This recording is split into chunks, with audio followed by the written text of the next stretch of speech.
Good morning and welcome to Columbia. It's truly a pleasure to see so many of you here today. For those of you who I haven't met yet, I am Grace Han, the Executive Director of Admissions and Financial Aid here at SIPA. So for the past several months, my team and I have had the privilege of getting to know you through your applications, your experiences, your ambitions, the questions that drive you. And today, we are here, finally, to welcome you, not as applicants, but as admitted students. You are now standing on the threshold of, hopefully, a new adventure here at Columbia. So let me simply start with congratulations, not on just being admitted, but for the work, your thoughtfulness, and your persistence for how you finally got here. Each of you were selected through a very highly competitive process because we saw something distinct in what you would bring to the Columbia SIPA community. And today, it's really about helping you explore what that may mean if you are to be here. Many of you have spent a lot of time with us, either through the Admitted Student brunch, through our virtual sessions, or in conversations with our alumni around the world. So rather than repeat what you've already heard, I thought, why not use this moment to think a little bit differently? I want to talk about today and what it is and what it isn't. Today is not about convincing you, and it's not about presenting a perfectly polished version of SIPA. It's about giving you access to the people, the ideas, and the energy that define this place in ways that no brochure or website can. Over the course of the day, you'll hear from faculty who are deeply engaged in the hardest policy questions of our time. You'll meet current students who are navigating this experience right now, balancing coursework, careers, as well as the community. And then you'll connect with alumni and staff who will offer you honest perspectives on how this place shapes not just what you know, but how you think and how you will lead. And importantly, you'll have space to engage, to ask questions, to notice what resonates and what challenges you. Because SIPA is not a passive experience. It's something you actively shape. The classroom conversations, the late night debates, the group projects that push you, the moments where you realize your perspective has shifted. Those don't happen by accident. They happen because of the people in the room. And today, you are surrounded by those people. If you look around, you'll see future policymakers, analysts, advocates, and leaders from across sectors and around the world. People who care deeply about issues that are complex, sometimes messy, and often unresolved. And that's exactly the point. This is a community that doesn't expect to have all the answers, but it does expect you to engage seriously with the questions. Throughout the day, I encourage you to lean into that. When you sit in the sessions, don't just think and listen about what you already hear and agree with. Listen to what stretches your thinking. When you speak with a student or alum, go beyond the surface. Ask them what has been difficult. Ask them what has changed for them since they arrived. Later this afternoon, we'll close with a reception and a community expo, one of my favorite parts of the day, but not because it's structured, but because it isn't. It's informal, it's conversational, and it's where you start to see a picture of student life. You'll meet club leaders, explore different initiatives, and get a sense of how this community extends beyond academics. Often it is those moments that sometimes clicks. A shared interest, a new idea, a feeling that this would be the place where you belong. A lot of admission events focus on fit, whether you fit a school, but what I hope you're thinking about today is something slightly different, where you will be challenged, supported, and able to grow in ways that you may not fully anticipate yet. Because the most meaningful educational experiences are not just affirming, they're transformative. They expand your perspective, they introduce you to people who think differently, they push you to refine not just your skills, but your judgment and your sense of purpose. That's the kind of environment that we strive to build here.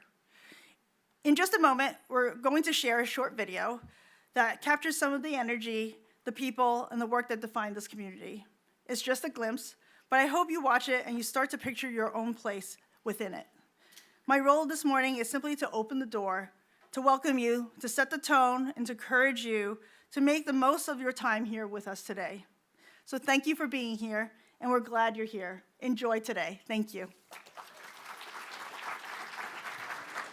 Hello, hello. Wonderful to be with you. I'm Keren Yarhi-Milo. I'm a professor here in International Affairs, and I also happen to be the dean of the school. And welcome to Columbia, and welcome to New York. It's been waiting for you. And it's really wonderful to be with you. Thank you, Grace. Let me start with something simple. You earned your way into this room.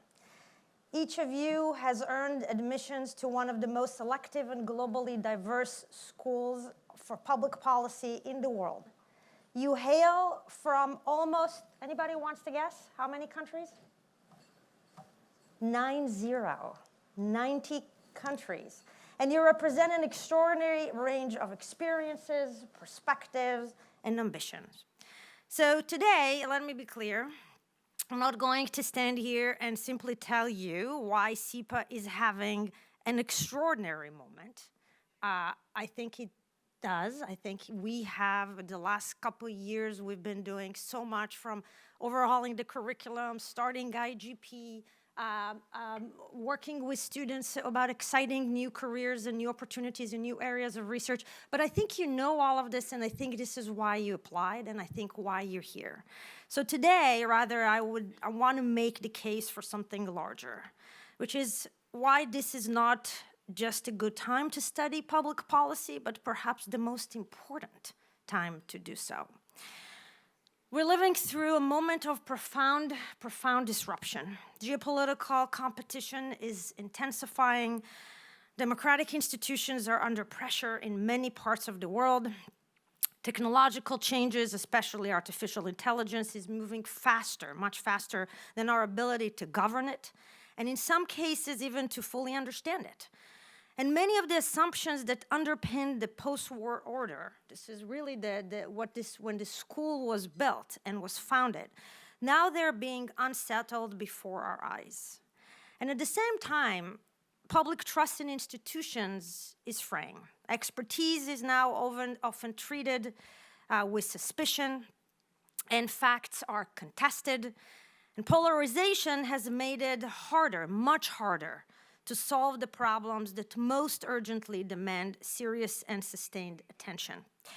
And that is precisely why schools like SIPA matter. Moments like this, they demand judgment.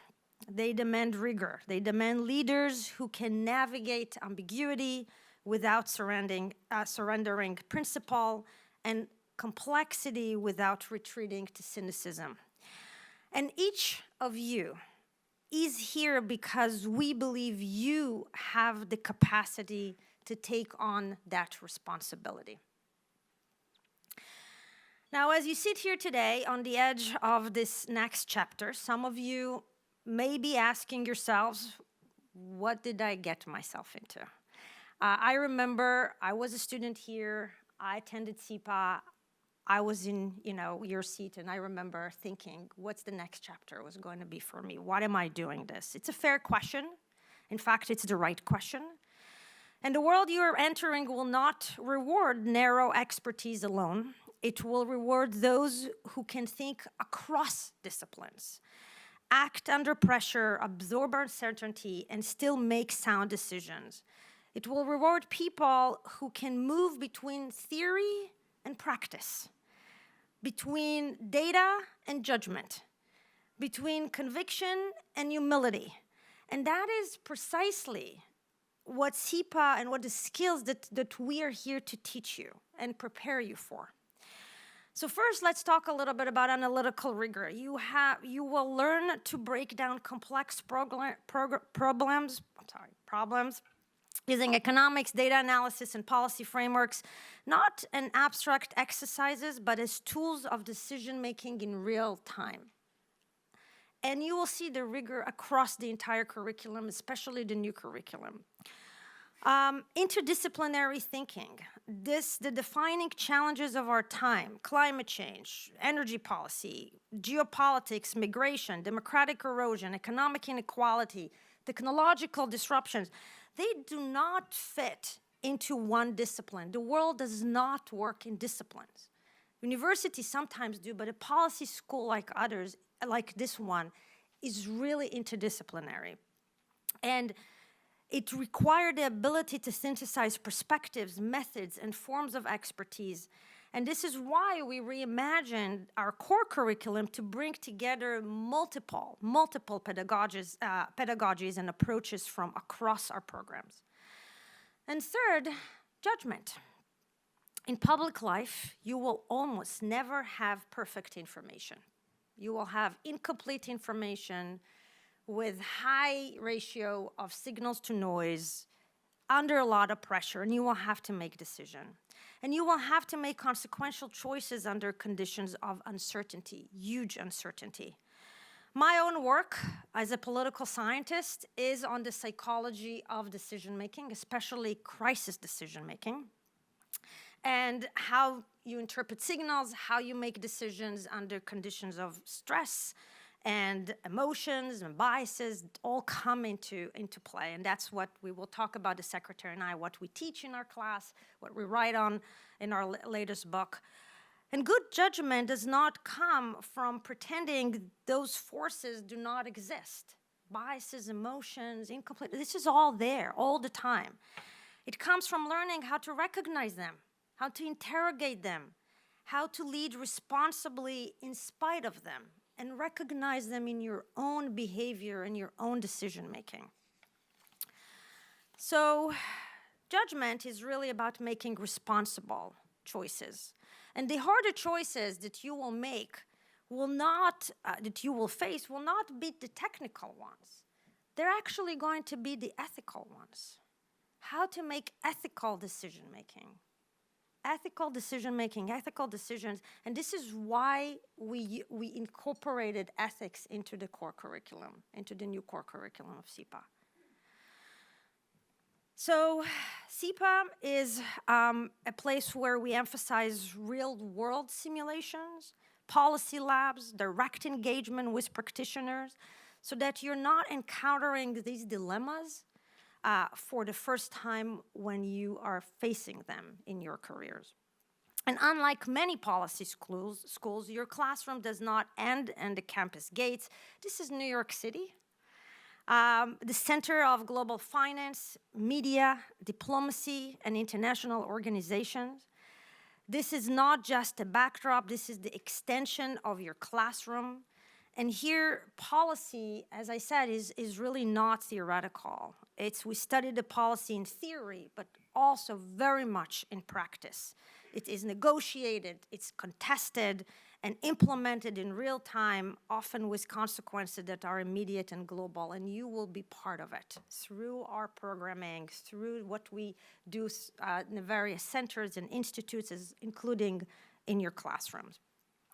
Within a few subway stops, you are connected to institutions like the United Nations, major financial firms, global media organizations, and a dense network of policy actors. You don't have to wait until graduation to engage with the real world.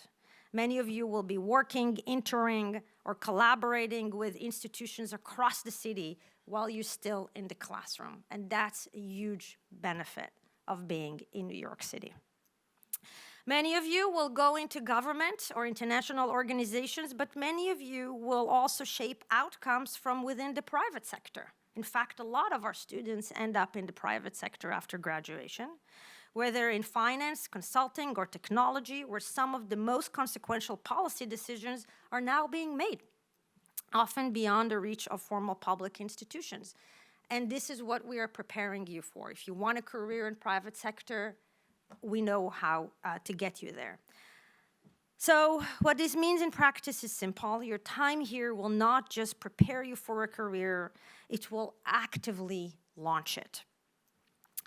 Now, what also differentiates SIPA is our culture. How we choose to relate to other and to learn from one another. This is what I cherish most about Columbia. I was an undergraduate here. I spent many years in another institution, but I couldn't wait to come back because of the culture here. You will undoubtedly take courses and meet classmates whose politics, life experiences, professional backgrounds, and worldwide views differ sharply from your own. As a reminder, you're coming from 90 different countries. So leaderships in today's world requires the ability to engage seriously with people you disagree with. It requires intellectual confidence without arrogance, conviction but not dogmatism, and the capacity to argue, but more importantly, to listen. So at SIPA, I tend to say we're an Ivy League institution, but we are not an ivory tower. Engagement for impact is part of our DNA. We believe in accessible excellence, a place where the culture is not to isolate ourselves from the world, but to help shape it through our ideas, through the research, through our engagement with it. And we do not aspire to consensus. I keep telling my students, if you're sitting in a room and everybody agrees with you, well, my friend, you're sitting in the wrong room. We aspire to rigor. That means engaging seriously with ideas you may disagree with, testing your assumptions against evidence, and learning how to argue in ways that illuminate rather than divide. Academic pluralism is a value that we cherish deeply in these institutions. And in a moment of rising polarization, we believe it's really a necessity that we protect this value of academic pluralism, as well as academic freedom. You will be challenged here. Sometimes you might not like it. You will be uncomfortable. This is part of the work. This is part of your training to be leaders in societies today that are polarized, that require you the ability to reach across the aisle and understand your opponent, maybe bargain, maybe negotiate, maybe change your position, maybe persuade. That is why it's part of your training here, to learn how to do this. This is what we're hearing from employers, the private sector and the public sectors. They want those kinds of people to join their organization.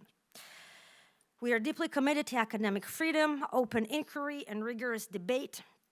At the same time, we take seriously our responsibility to ensure that every student can learn in an environment that is respectful, intellectually serious, and open to the full complexity of the world. The more complex the world becomes, the more dangerous uncertainty becomes. So, SIPA is leading in this moment. I hope what you will hear today from our faculty, from our staff, from students reflect this. Let me close with a few examples of how SIPA is leading during this moment. We believe that institutions like ours have a responsibility not just to observe global events, but to help shape them. This is why we launched the Institute of Global Politics. You will see us referring to IGP during the day, to bring together leading scholars and practitioners to work on the hardest policy problems in real time. In only a few years, it has hosted hundreds of major events, produced high-impact research, and built a remarkable community of fellows, including student fellows. And Carnegie Distinguished IGP Fellows that include former heads of states, cabinet officials, journalists, and business leaders. As students here, you will have opportunity to engage with them, to engage with the Institute, to engage with the fellows, to be part of that community. This is also why, in part of IGP, we're investing in new initiatives around technology and democracy, economic statecraft, urban policy, to just name a few. And it is why our faculty includes not only leading scholars, but practitioners who have been at the center of decision-making, individuals who understand what it meant to operate when the stakes are real. At SIPA, our aim is to foster a community that will challenge you, support you, and stay with you longer after you leave. So I would ask you for a moment to look around you, to look around this room. The people sitting next to you will go on to shape governments, markets, and institutions around the world. I know this is not as an it's not an abstraction. It's from experience. Everywhere I go and I meet people, they tell me, I went to SIPA. And I once said, as I said, I once sat where you are sitting now. I was excited, was uncertain, and at times a little intimidated by the brilliance around me.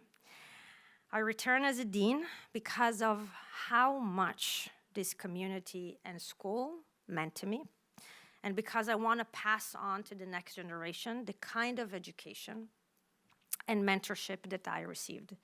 This place, I said it many times before, I will keep saying it, this place transformed my life. I came here as a first-generation student, and I cannot overstate just how profound the impact of the school has had on my career, and my passion for what I do.